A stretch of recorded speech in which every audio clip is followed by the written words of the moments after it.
I'm very excited to be introducing Julie. And Raina Shea's touchstone today was community. And if I had to give a definition of Julie McGaharan, and Julie, maybe I say your last name wrong sometimes, she is the essence of community. And her home is in her heart. And I met her when I moved to New Mexico into this beautiful studio in Bernalillo. And we connected. She came in and brought community into my home by offering yoga on Wednesday evenings. And we just knew at first glance we were soul sisters. And she, since that time, in a couple of short years, she's a curandera, I say medicine woman, curandera. She's going to pronounce it correctly for you. She is a teacher in so many ways, but if I had to sum it up myself, I would say she truly is an alchemist of the heart. Everything she touches comes from the beauty of her own heart and the heart of community. And if she wants to share a couple more details about her, more practical, she will. And what I wanted to emphasize is that in these last couple of years, she led up this with community around her. And I don't think it was very many people building this Temazcal, which she will be sharing from today, and building her garden and around her casita, where she brings sacredness. And I mean, sacredness just grows from the earth there, and Julie cultivates it and respects it and stewards it. And we gather in her home. And I was so afraid to be in a Temazcal, and I felt so safe the first time I did it. So Julie, we are going to, I'm going to unmute you, I believe, ask to unmute. And then I think you have to click unmute. And I'll hand it over to you. Julie, my beautiful sister. I love you. Gracias, hermana. So I'm not sure who all's here, but I, again, welcome any and all of you to this space, right? And really the space that we all have and that we all share in this beautiful tapestry is right here in that centered piece of our hearts. So I'm here today because Karen asked me to be here. I am not one that generally will put myself out there or put this medicine necessarily out there. I have with what has been the last few months, I have started to extend myself more in that outward place for the community and for sharing. But thank you and welcome to my space. I'm going to stand up and get closer to the Temazcalli and explain a little bit about her and the outside and what we do here a bit. But most of that is going to come from when we go inside the womb. All right. So thank you for being here. And so we are talking today about MesoAmerican Sweat Lodge, and AKA a Temazcalli. Temazcalli means house of vapor, right? So it is a steam sweat lodge.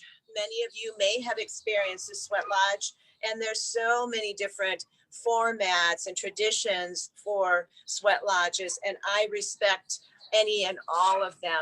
And it's nice when we can start to think about a sweat lodge as being really universal, because so many other countries have used sweat lodges for a lot of purposes.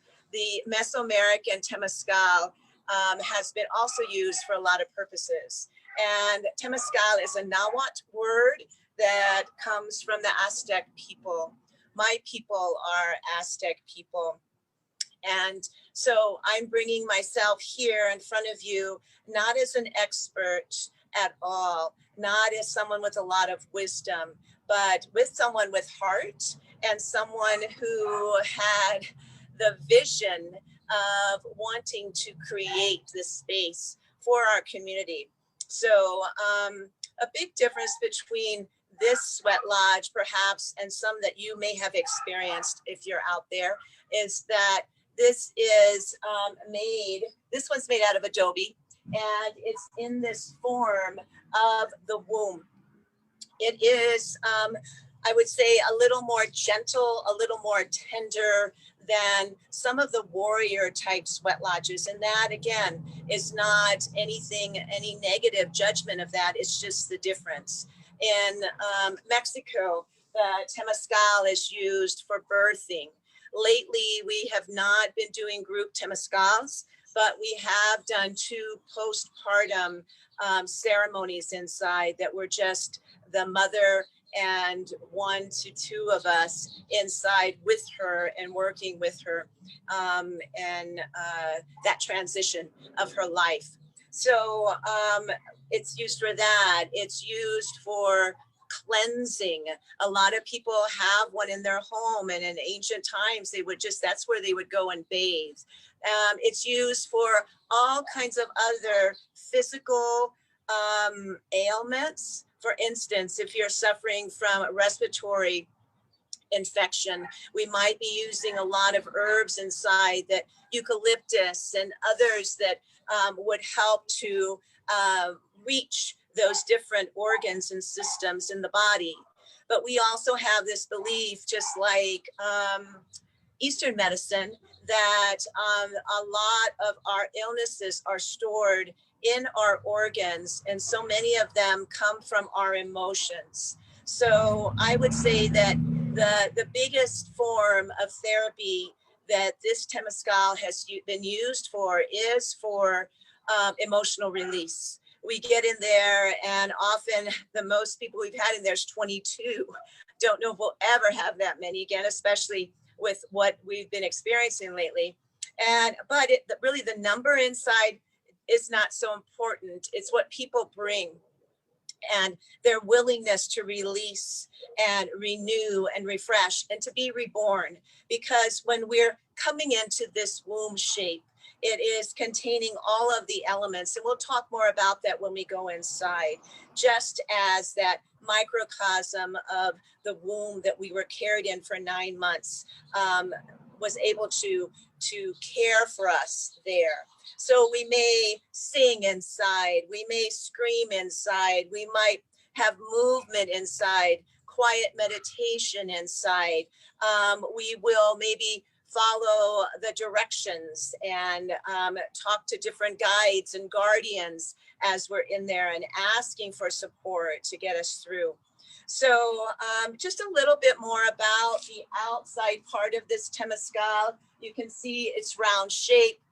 The entrance that we'll be going into is facing the east. So this particular Temazcal was made for that purpose. In Mexico, some of the parteras, the midwives that I know, have Temazcals, and their entrance, their entrada, is in the north. So there may be different reasons for that, but ours is facing east, and then the fire is in the west, and that's towards the back. And in terms of the construction and all that other, there's far too little time here to get too much into a lot of those details, but this hopefully will stimulate you to act on looking into more information about this type of medicine. So you might also notice the mosaic work that's on here. We have on both sides identical Huitzilopochtli, which is the warrior hummingbird, and he or she are on both sides of the Temazcalli. And where this Temazcal has a name, and I'm going to talk more about that inside, but her name is Temazcalli Yaoxochitl, and that also is a Nahuatl word we'll talk more about on the interior. But first, I'd like to start with just offering a little blessing with this Salvador, with some incense. Momentito. The incense that I'm going to use is a resin, and this resin is called copal. Copal is a resin that's found on some of the trees in Latin America. And I have some copal that I brought back, but I probably will not buy any more when I'm in Mexico, because it is one of those sacred medicines that's now becoming more rare. So I'm going to be using things more from our environment here in New Mexico, perhaps a piñon sap, because what the copal is sap from the copal tree. So what I'd first like to do is just do a little blessing here. Offering luz, paz, amor, conciencia, y siempre con armonía. So in English, luz, light, paz, peace, luz, paz, amor, love, conciencia, consciousness. And then we bring that together and we form harmony or balance. And that's what we're looking to do inside the Temazcal. We're looking to find balance within ourselves, physically, mentally, emotionally, maybe socially. It's relationships that we're working on when we come to enter. So we're going to go ahead and enter. So that means I need to move us together and take a little trip inside. So this is the entrada here. And when we enter, we're entering towards the abuelitos, or the piedras, the lava rocks that were gifted to me from another Temazcal that had been taken down. So when I come in, I take myself to the ground, and I take my head to the ground, and I say the word Ometeot. And we'll talk about that word also a little bit more. But just to give you a little view of the inside, this Temazcal has, like most and many, we have an ombligo, which is a hole in the top, and I'll talk about that as well. I've set up a little altar to talk a little bit about the elements that we utilize and some of the different symbolism that we use inside the Temazcal. So I think we'll be okay here. I'm gonna go ahead and move this direction. So today I do not have the fire lit. So this is not a ceremony of sorts that we're going to do inside of here. But if the fire were lit, then there would be heat coming from these rocks. I would have a big pot with heated herbs, and the herbs are different depending on what the occasion is for the particular ceremony. So we're not going to utilize that today, but we're going to utilize the elements. We're going to utilize song as well. So the ombligo that I talked about, ombligo means belly button. All right, and a belly button of the Temazcal is what is connecting us to the universe. And it is what connects us, right? The umbilical cord to our mother. So as we are entering in the Temazcal, we are, again, coming in to feel that rebirthing process. And so we're coming in with those intentions of what it is that we want to let go of, what do we want to release, and what is it that we want to bring in. So, and in doing that, it takes some work. It takes up some energy. It takes some crying sometimes to do that. It takes camaraderie. It takes the other people that are in and the guides that are leading the Temazcal to be there to support the people that are in, and the energies that they're bringing, and what it is they want to release, what it is that they want to let go of. So again, we'll be using also the fifth element, which is movement, and that's called Olin. And in the center of my altar, I have a really beautiful disc that was gifted to me by one of my teachers that represents Olin, or movement. But bringing that point up about my teachers, that's what I would like to share before I go any further. Now that we're inside the womb, I want to thank my teachers. I'm only going to thank them by their first name, but I'm also going to share one piece of wisdom that I gained from each one of them that has given me the courage to be here with you today and to come to this point of being the guardian for Temazcalli Yaoxochitl. So I want to thank Maestra Sisi. Maestra Sisi, I thank you for teaching me to name it and claim it, because there was far too much fear in me to move forward without that message. Maestra Rita, I'd like to thank you for telling me once upon a time that, Julie, if you're not ready now, you're never going to be ready. And so that also was one of those, okay, little push to help me heal my kidneys where my fear, so much of my fear was stored. And then Maestro Laurencio, I want to thank you for teaching me about humility. I want to thank you for teaching me about how to be a chingona. And if any of you out there know what that word means, this word in his way of saying it was, again, you need to be out there, you need to be courageous, you need to step forward in the medicine and know the most important thing that you're doing is to work with others and to help them heal. I want to thank my Maestro Paz, who always at the end of our ensayos, I'm also a danzante, he'll say to us, please forgive me for anything that I have done or said today that was an error or that may have offended anyone. So I want to make sure I say that also today because it's important that we are all open, right? I only have one guiding light when people come here, and that is come with an open heart, an open mind, and speak in beauty. So if we can be open to each other's medicine, and whether I honor a direction in one way and someone honors in the other way, that's the way we learn.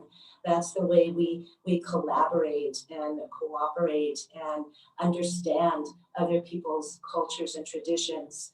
And that is what I welcome in here as well. We have people that bring in songs from all over the world. There are some traditional Temazcal songs that I'll sing today, but there are others that bring that other kind of medicine in here as well. So I want to thank those teachers. I want to thank Veronica, who allowed me to be learning from her in a Temazcal that was healing people that were addicted, and we really were working that healing medicine in being able to work side by side with her. So again, thank you. And Temazcalli Yaoxochitl, let me speak about that word. Yaoxochitl means flower wars. It's number one, it was the first dance that I learned as a danzante. And so it always kind of stuck in my mind. And then when this womb was being created and I knew I needed a name for her, that made sense because of flower wars. That means that we do our own battle within ourselves. And that's what we're doing when we enter into the Temazcal. We're coming in to battle our own fears, our own worries, our own anguish, whatever that might be, our own jealousy, all of those magnitude of emotions that are hard sometimes to look at inside of ourselves. And one direction in particular allows us to do that. So I'd like to just talk a little bit about the directions, maybe sing a song related to a direction or so, or one of the elements that we have chosen to relate to that particular direction. And one of my teachers, as one of our lessons, said, okay, everybody needs to learn a song and sing it in the Temazcal. And I said, I'm not singing the Temazcal. I'm not going to sing the Temazcal. Well, I know I sing with delight in the Temazcal. And especially in here, I don't know if you can hear the resonance that has been formed by the way that this adobe womb has been created. But it's just a beautiful space. So when I'm in here cleaning, I'm singing when I'm in here in ceremony. We're singing, and it's just been a beautiful space to let it all out. And so I'm going to start with the direction of the east. And we talk generally about 7 directions, and those are the east and the west, and the south and the north, and not always going in that order. And again, it depends on traditions, it depends on various things, on the way that people move directions. It may also depend on what the focus is for the ceremony that we're doing that particular day. In the east, we're welcoming in the new day. We're welcoming in a new vision, right? We're asking for clarity. We're ready to take our steps forward on our path and have it be well lit and have that vision of an eagle. Oftentimes in this direction, we'll have someone blowing the ate capole, or the caracol, and they'll blow that to initiate often the change of direction, or maybe just a whistle. Feathers are also something that we will look at in that direction. And we honor air, the element of air in the direction of the east. And so with that, I would like to sing a song. And this song was one of the first ones that I learned from one of my teachers. And it is to honor the east and to honor our strength of being eagles and flying high and flying with wings of peace and love and joy. And so I'm going to sing Volaremos como águilas, and it's in Spanish. Volaremos como águilas, alto, muy alto, alrededor del cielo, con alas de luz, con alas de paz, con alas de amor. Círculos en el universo, yo vengo a formar. Aquí en Temazcalli. Heya, heya, heya. Heya, heya, heya. Heya, heya, heya. Heya, heya, heya. I'll let there.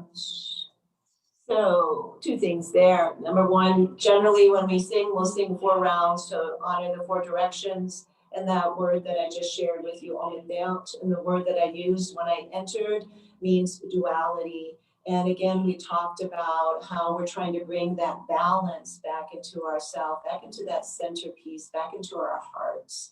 And omiteot is what does that. That's the duality. That's taking what we think of as being total opposites and bringing them together, right? Male and female energy, left and right, up and down, whatever those opposites are that sometimes we feel a little bit imbalanced with. It's bringing them so that they are connected, all right? Or really hugging one another in a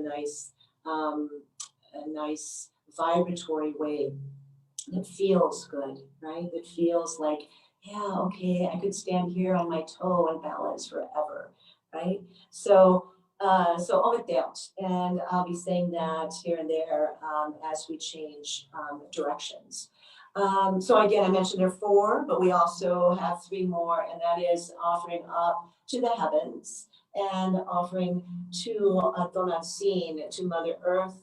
And the last and 7th direction is coming inside yourself and back to our heart.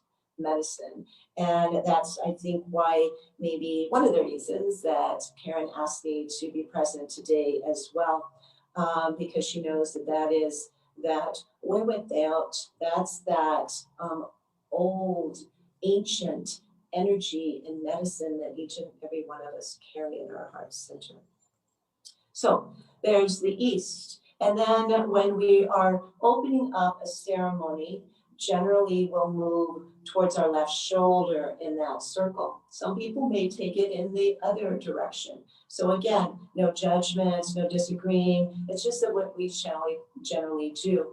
And for instance, in my Danzante group, we will open up, moving to the left. But when we're closing our circle, we're going to turn to the right. So it just depends on people's traditions. So we would move then maybe to the west direction. And in the west direction is where we have the close of the day. So there's that omatheot right there. There's the day and there's the night. There's the sun meeting the moon and all that energy that is changed. We have the male energy in the east, and we have more of a female energy in the west. So in this direction, again, we honor women. We honor our women ancestors. We honor women who have died in childbirth. We are ready to release and transform in this direction. I have, this is part of my altar piece, just showing transformations, right? For us and all the different faces that we wear, and how sometimes if we could just get rid of some of those faces or some of that weight, we're going to make a transition that's going to help us to be a better human being for ourselves and for others. So again, it's a place of releasing. It's a place of letting go and transitioning, right, from day into night. And one of the we don't call them, let me backtrack again. I don't refer to them as gods or goddesses, and I try not to do that because so many people do when we talk about some of the guides, is what I'm going to call them, for each of the directions. So the guide for the west direction that I tend to look to is called Koyoshauki. Koyoshauki, you may want to take some time to look up her and find about the medicine that she carries. But she is what we see when we look up at the moon. And she is where a lot of us women will look to for strength and completeness in times when we feel like we are tattered. So I'm going to sing a song to the west for Koyoshauki. Koyoshauki, Koyoshauki, en la luna está tu imagen, soy fuerte mujer, sangrando, dando vida, dando leche y amor. Tu espíritu está conmigo, soy fuerte mujer. Koyoshauki, Koyoshauki, tú eres mujer. En la lucha está tu imagen, tú eres fuerte. Sangrando, dando vida, dando leche y amor. Tu espíritu está conmigo, soy fuerte mujer. So I'm not going to translate that whole song, but the last is just saying, it's acknowledging that you, Koyoshauki, are a strong woman. And at the end it says, thank you for giving me, for bleeding for me. Thank you for feeding me, dando leche, giving milk to me, because now I am a strong woman as well. So those are some of the elements that we may work with. Inside the Temazcal in the west direction, we might also honor, and each person may speak to Koyoshauki. Maybe they'll speak to a woman who's important to them. I really like to have this space be not directed so much by myself or any of the guides or guardians, but for the people that come in here to be able to hear their voice. And people have always the option of passing that as well. But this is where we find our strength in our voice. And so that's space is for that.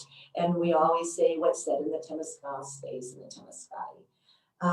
Unless people want to take, because they meet people and they may, decide that that's somebody they want to trust and they want to build a relationship with them and continue maybe discussing outside of the Temazcal those issues between the two of them. But we don't go out and share what's said in here without, someone's permission, permiso to do so. All right, and then we might turn to the direction of the south. And in the direction of the south is that beautiful blue hummingbird, Huitzilopochtli. And Huitzilopochtli is that childlike energy. It's the beauty that we find in being unencumbered with adult have-tos in life, right? But it's also, besides being that playful part of who we are, it's that child within that we need to release sometimes in order to grow. So we've had a lot of real releasing inside here when we come to this direction of the south and working with our inner child. So in this direction, let me just back up a bit. In the direction of the west, we tend to honor the fire. And in the direction of the south, we honor water. And boy, is that something that in New Mexico, at least, we are really honoring because of our drought that we've had, because of the fires that we're having, and so many other people. So any of you in whatever traditions or beliefs that you're using and practicing, please let's reach out for as much prayer as we can for water. And so in this direction, we might do a lullaby. We might sing a song to Huitzilopochtli, where we honor it by giving it 5 flowers and then 4 flowers and 3 and 2 and 1. And that song is in Spanish and in Nahuatl. But again, it might be a song where we're just singing a song that we remember from our childhood. So I'm going to do one that I just sang to a friend of mine who will make a birth this week.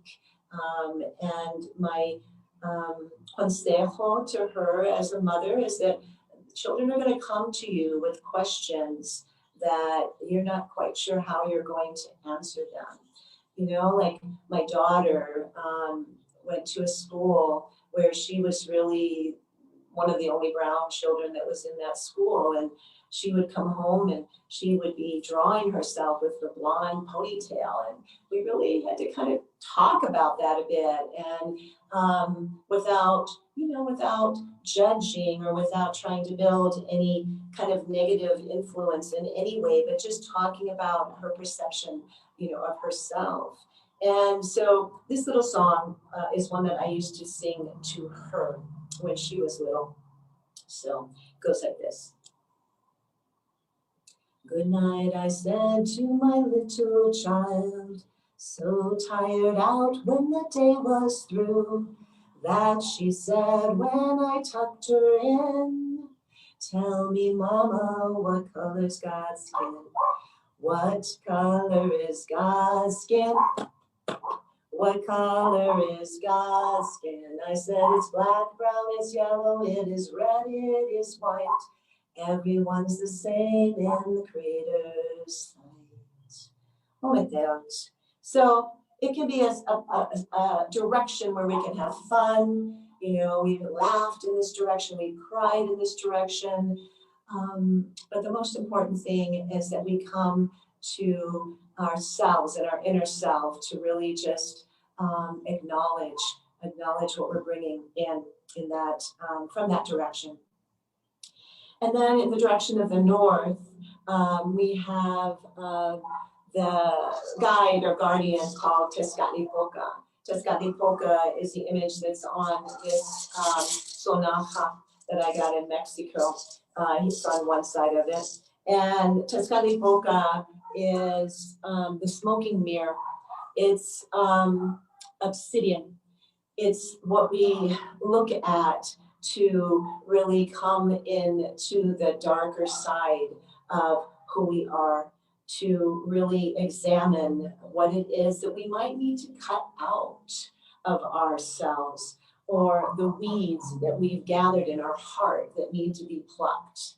So this is a difficult place too. And in this direction of the north, we also honor our ancestors. It also happens to be the direction of winter. Each of these have a season that go along with it as well. And the color and all of that. And again, all of that can change depending on the traditions that you're looking at and following. Even in the Mesoamerican traditions, I have one teacher that lays their altar in one way, and another that lays it in a different way. And again, it's always found it to be a learning and helpful experience for me. So here, Temazcalli is helping us to see our the stuff inside again that we hide, that we mask, right? So that smoking mirror, right? We're trying to look at who we really are, but there's too much smoke and other stuff inside of that we see. And we also, in this direction, we're asking our ancestors for support in this difficult place that we may find ourselves. We're also asking La Tierra, Pachamama, Tonantzin for help in this direction. This is our earth element in this north direction. So I'm going to sing a song in Nahuatl to Tonantzin.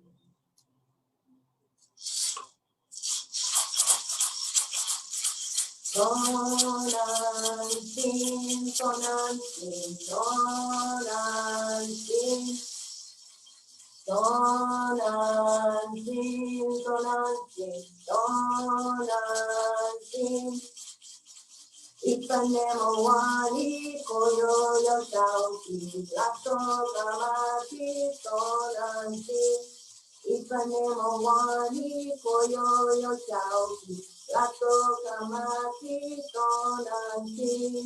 Wait, Tonantzin, Tonantzin, wait, Tonantzin.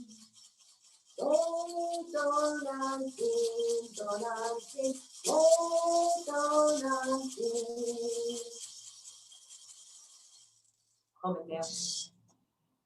So the other thing that we will do in here, and again, I going to come back to the symbolism of this being the womb. So we're protected in the womb. We're in this earth and space.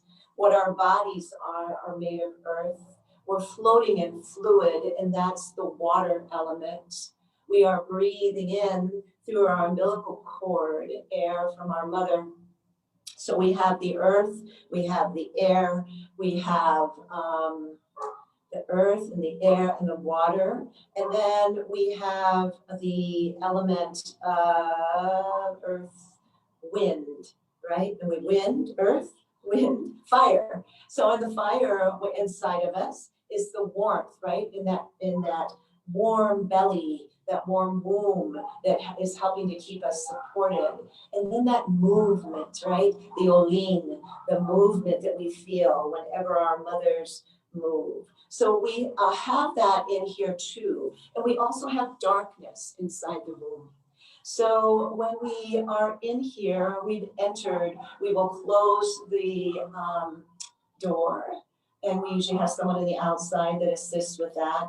And sometimes we'll do it quite slowly, and we'll leave the umbilical open for a while. And that is in case there are people that aren't used to it. But I also say just close your eyes. Close your eyes and pretend that you're dreaming or sleeping.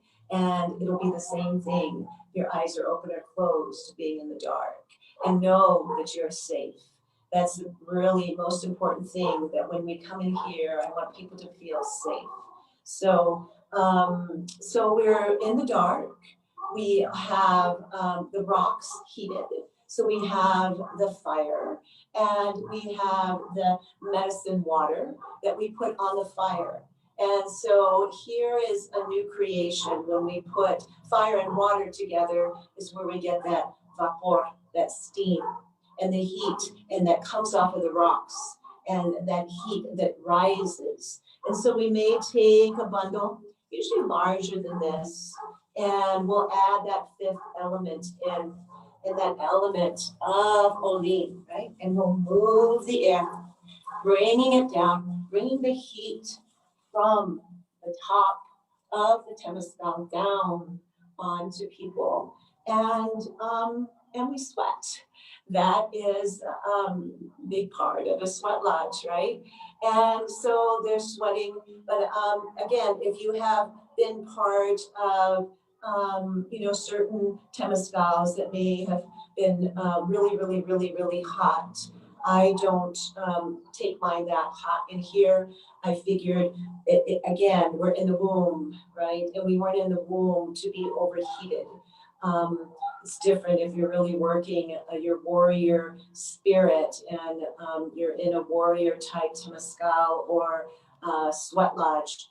But in here, we're really taking it to the measure where we're sweating, but we're also, and we may find some discomfort, because in that there's also renewal and cleansing, and maybe a way to look a little deeper into who we are. Now, one of my teachers, he's gets this really quite warm when he comes to visit, Maestro Laurencio. So it really just depends on the guide. It depends, I think, mostly importantly, on the people that are in and present with you and what their particular needs are. And we really need to remember that. And one thing I remember Maestro Laurencio always telling me is that este no es un juego. This is not a game. This is life or death. People are coming to you and they trust you, and you need to make sure that they leave feeling that their trust has been respected, and that they have been respected, and that they have come in heavy, and that they can leave lighter. And work is not always done when people leave here. There's work that needs to be continued at home. Maybe they come back and see me, or I reference somebody for them to go see for Olympia, and that's a whole other aspect of this medicine too. So, but anyways, that's a kind of an overview of what we do in here. And again, I'm not sure if it's just you and me, Karen, or if there's other people, but I'm going to let this last few minutes be for any questions that someone might have, or we can end early and the next people have plenty of time to open up. All right. All right. Can you hear me? Okay, Julie? Yeah, I can hear you. That was so cool. We do have a few people that are on the line, so it is open for questions, which I have. And I thank you so much for bringing this with the reverence that you do and the respect. And I know that I have a lot of inquiry about, even moving to New Mexico and being able to participate more with the Native Americans, on their pueblos. And we're at a time in our world where unity is what is needed. And how do we move forward in that unity and bringing us more together while deeply respecting these traditions? And I know that many cultures protect them so deeply that they aren't to be spoken out. Yet there's such value in sharing the deep wisdom. And I also believe with Aboriginal, and Native Americans, they have the answers for our earth and for us to use in the ways that you have brought into practice. So I guess I don't even know that that's a question. I'm just putting out there. I feel that this is such a valuable step, and bringing this out in the way that we are with all the Zooming. I mean, you probably never imagined when you built the Temazcal that you'd be Zooming and Facebooking and these things in there, and you're doing it with such reverence and beauty. Oh, thank you. So I'm not sure if that was a question, but I will reflect on it a bit with you. And I think we need to continue respecting people's traditions and their privacy, and, you know, being open to sharings when people are willing or wanting to do that. And I just want to clarify that Mesoamerican, the Aztec people, and me being a Mexican, a Mexica, that I am Native, I am a Native person. And somewhere along the line of that border, people forgot that we also, as Mexicans, are indigenous people, and are that's what Mexica means, or Mexican is mezcla, right? Mestiza, a mix of the indigenous people and the conquerors, the Spaniards, or whoever else came. So I know for me, I'm 54% indigenous, and that's with my Apache great grandmother, who was a full Apache woman, and who also was a curandera, and my grandmother, who was a curandera. My mother was not, but they were also sadly treated, and also they had addictions. They both died from alcoholism, you know, and I don't know what all of um, their trials and tribulations were. I can only imagine. But again, so I'm carrying the medicine, and have found it later on in life, because I was not raised in that, with my last name McGaharan, being an Irish, raised Irish name, raised in an Irish Catholic family, because my Mexican mother placed me for adoption. And thankfully, it was raised in a beautiful family and much appreciated. But thankfully also that I have met my birth family and been able to put some of these pieces together for me. So I think that we just continue offering as people are, and respecting each other's traditions, whether that's privacy or a time where people are willing to open up. I know some of my teachers, I would say most of them, have been very supportive of me doing what I'm doing. There are, you know, but I do know that out there, there are people that are not.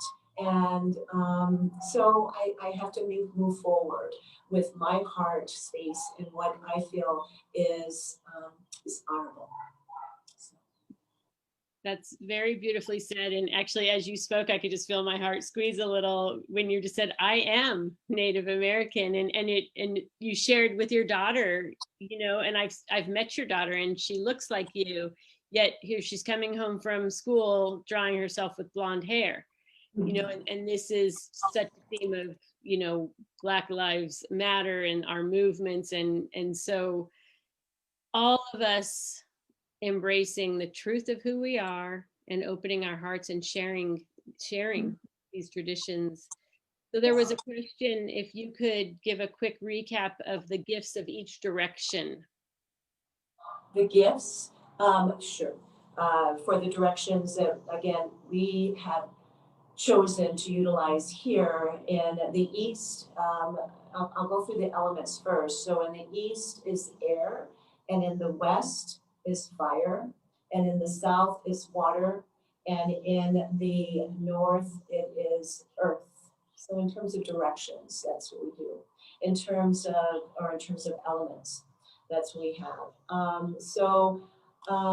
For the East, I didn't mention the guide, Quetzalcoatl, is the plumed serpent.